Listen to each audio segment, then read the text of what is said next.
Hi, everybody. It's Miss Mancini, and I am back with another First Chapter Friday. I hope that you had a fantastic week and are ready to read with me. This week, I chose a book that I read over the summer and found to be absolutely hysterical. It's based on a movie that you might find on Disney Plus. The title of the book is Timmy Failure, Zero to Hero. And if you notice, it's talking about the movie version right here on that sticker. This is written by Stefan Pastis, and I would like to thank Disney Hyperion for allowing me to read it to you today. If you like Wimpy Kid or Dork Diaries books, this is definitely for you. It's about this mischievous little boy who thinks he's a detective, a real one. So let's get started. Chapter 1, Timmy Failure, Zero to Hero.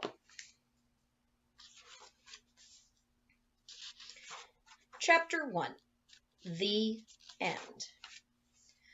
I have jam on my nose and a bomb in my hands.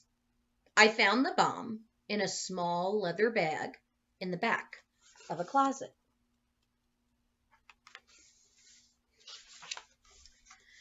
While I was eating toast and the discovery startled me, so I got jam on my nose.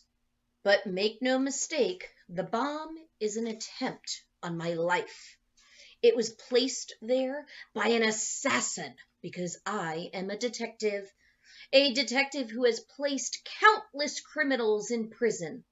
And I am so famous that there have been 7 books written about my life, and now a movie. But the public's appetite for information about me is unending. And so I have agreed to tell my story about how I came to be the greatest detective in the world, which I am hereby dictating to my best friend and biographer, Charles Rollo Tookus. But I have to talk quickly because there is a ticking bomb in my hands, and we're all going to die. Chapter 2. Temporary diversion that is really not part of the book, but the book may not make sense without it. So here we go. The following is a transcript of an argument between Timmy Failure, the subject of this book, and Rollo Tookus, his best friend and biographer. It is a shame to start a book this way. Signed, Editors, Disney Hyperion. Timmy. Hey, what's with the first chapter? It's filled with footnotes. Rollo. I want to be sure the book is accurate. Timmy. You're just supposed to write down what I say, not throw in your own 2 cents. Rollo. But some of it wasn't true. Timmy. What part isn't true? Rollo. Well, for one thing, the object in your hands is not a bomb. It's a bowling ball. Timmy. Wrong. It's a bomb disguised as a bowling ball. Rollo. It's just a bowling ball. Timmy. Rollo, do you think bombs have the word bomb written on them? Rollo. No, but neither do they say Manny's Bowling Emporium. And while we're at it, who titles the first chapter of a book The End? Timmy. Someone whose life is about to be ended by a bomb. Rollo. Bowling ball. Timmy. You're fired. Rollo. Good, I have homework to do. Sound of items being shoved into a backpack. Timmy. What are you doing with the laptop? Rollo. Taking it home, it's mine. Timmy. But how will I write this book? Rollo. No idea, but it's not my problem because I've been fired. Timmy. You misheard me. Rollo. Then what did you say? Timmy. You're tired because you've been working very hard. Rollo. Fine. You know what? This whole thing is being recorded on my phone, so why don't we just listen to exactly what you said? Timmy. No. Rollo. Why not? Timmy. Because. Rollo. Because you said fired. Timmy. Because I did not give consent to having my words recorded. Rollo. Yes, you did. So I'll just play the part where... Sound of hands grabbing for the phone, followed by the sound of two boys wrestling, followed by the sound of a plate falling, followed by someone yelling, cheese sandwich. Recording ends. So let's backtrack a little bit. In the very beginning of this book, in case you didn't notice, there is right here a little number and some information that follows it. And this is called a footnote. A footnote is basically a bit of information that appears somewhere in a book to give you a better understanding as far as what the book is talking about. For example, it said, I have jam on my nose and a bomb in my hands. And right there, you'll see that little 1. So when we get to the 1, we have to go down to the footnote and we have to read it. And it says, it's a bowling ball, which, yeah, that's not a bomb, is it? That's actually a bowling ball. So throughout the book, there are more footnotes, and they explain different things that are happening in this book.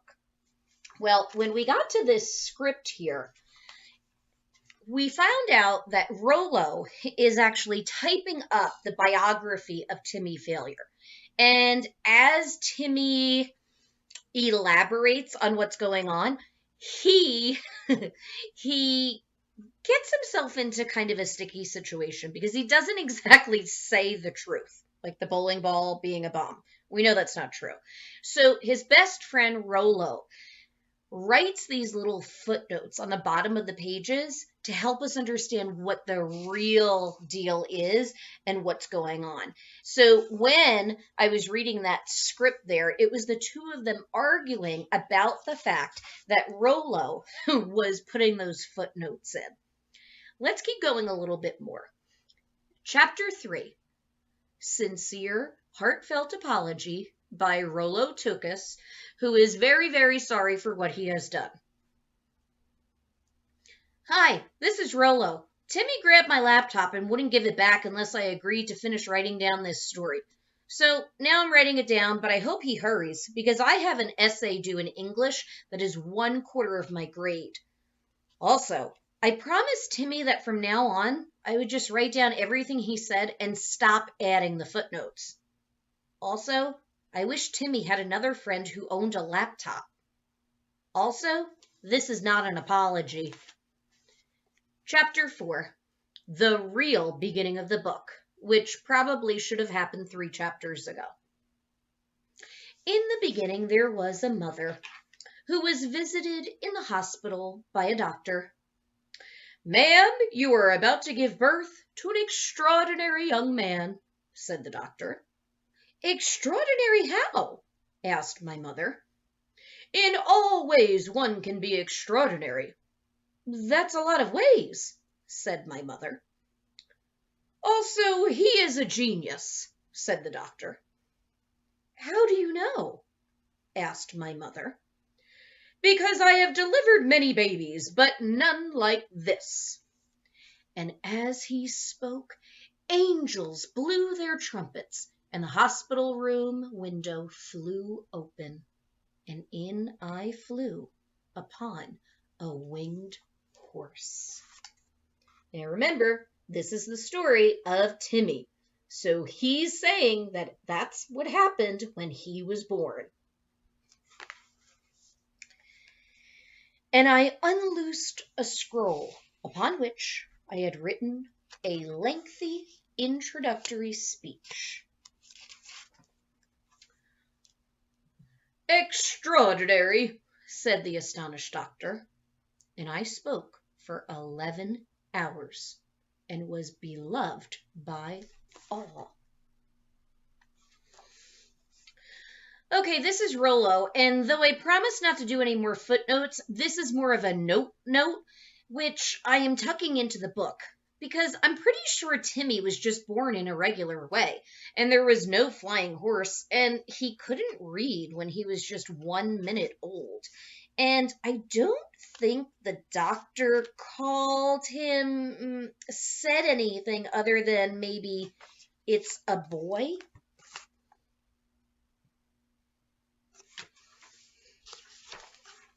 Chapter 5.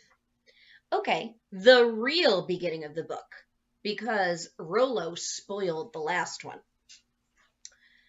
Fine, I have no idea what happened when I was born, but it doesn't matter, because the person I have become was born the day I became a detective.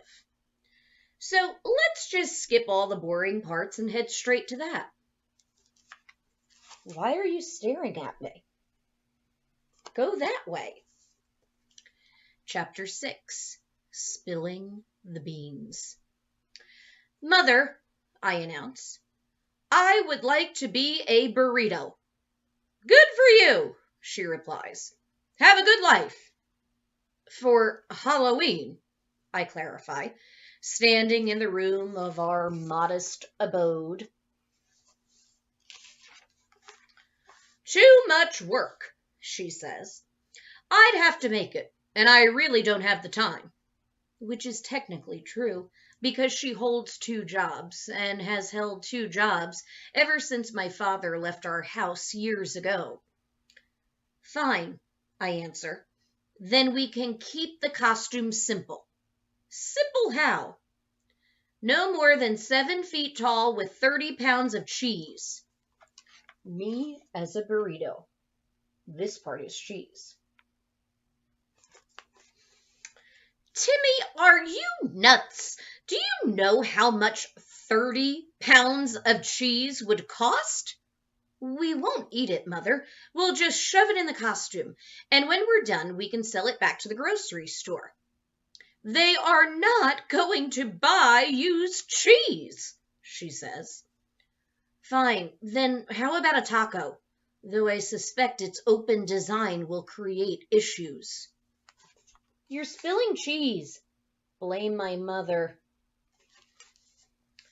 Timmy, listen, I'm happy to take you to the store and buy you a costume. You can be a fireman, astronaut, cowboy, whatever. I just stare at her, my eyes conveying the following opinion. Boring, boring, boring. Fine, she says. Then I have an idea. If it's a tostada, it won't work. Those things are more open than a taco. It's not a tostada. It's better. What is it then? Follow me. And that's where we're stopping. I really, really hope that you enjoyed reading Timmy Failure 0 to Hero with me today. And if you want to find out what Halloween costume Timmy gets, be sure to pick up this book at your local library or a bookstore. You could even find it online at an online bookshop. Have a wonderful weekend, everybody. And remember, reading brings you places. Bye-bye. See you next time.